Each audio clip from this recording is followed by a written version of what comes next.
#Ask Dr. Jonas అని type చేసి మీ questions అడగండి, తప్పకుండా రిప్లై చేస్తాను. పవన్ పెద్ది 82 సార్, మీరు ట్రాన్స్ప్లాంటేషన్ చేసేటప్పుడు ఎం ప్యాటర్న్ మాత్రమే ఎందుకు, వేరే ప్యాటర్న్ తోని కూడా తీసుకోవచ్చు కదా, బట్ వేరే డాక్టర్స్ అడ్జస్ట్ చేస్తారు విగ్లా కనిపించకుండా, then why not it's possible with your hospital? Hair transplantation చేసేటప్పుడు మన ప్రధాన ఉద్దేశం ఏంటి? మనకు అంతకుముందు ఉన్న హెయిర్ స్టైల్ని తీసుకురావడం కాదు. హెయిర్ ట్రాన్స్ప్లాంటేషన్ చేసినప్పుడు, హెయిర్ లైన్ డిజైన్ చేసినప్పుడు మన మెయిన్ పర్పస్ వచ్చేసి మన హెయిర్ లైన్ కానీ మన హెయిర్ స్టైల్ కానీ న్యాచురల్గా కనిపిస్తుందా లేదా. అంతేకాకుండా మనం హెయిర్ ట్రాన్స్ప్లాంటేషన్ చేయించుకున్నప్పుడు, లేదా మీరే కనుక హెయిర్ ట్రాన్స్ప్లాంటేషన్ చేయించుకున్న తర్వాత రిజల్ట్స్ ఎప్పుడైతే వస్తాయో అది మీ ఫేస్కి, మీ ఫేస్తో పాటు మీ ఏజ్కి మ్యాచ్ అవుతుందా కాదా. సో ఈ 2 ప్రశ్నలు గనక మనం ప్రాపర్గా ఆన్సర్ చేసుకోగలిగితే హెయిర్ లైన్ విషయంలో ఎటువంటి తప్పు జరగదు.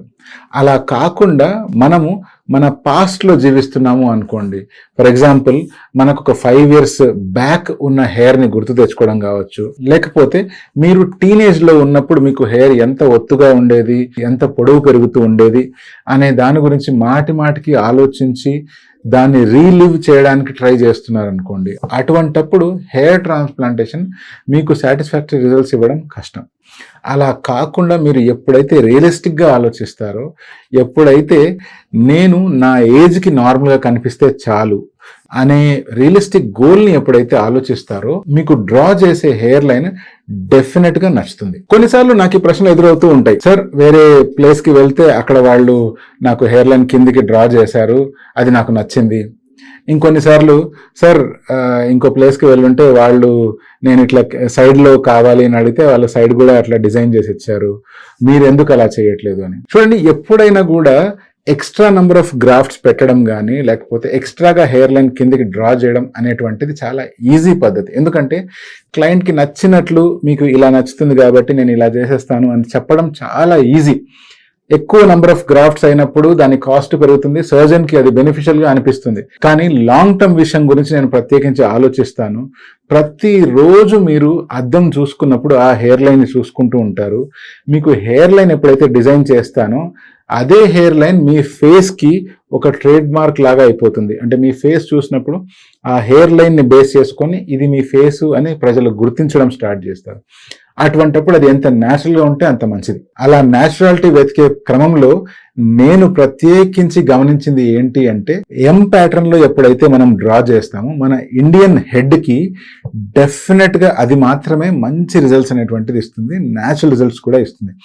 అదే గనక ఆఫ్రికన్ కంట్రీ వాళ్ళు ఎవరైతే సర్జరీ చేయించుకోనికి వస్తారో వాళ్ళకి ఎం ప్యాటర్న్ కాకుండా బాక్స్ ప్యాటర్న్ డ్రా చేస్తూ ఉంటాను. ఎందుకంటే వాళ్ళ ఎథనిక్ బ్యాక్గ్రౌండ్కి ఫోర్ హెడ్ పైన అలా బాక్స్ ప్యాటర్న్ ఎప్పుడైతే గీస్తానో వాళ్ళకి ఆ రిజల్ట్సే ప్రాపర్గా అనిపిస్తాయి.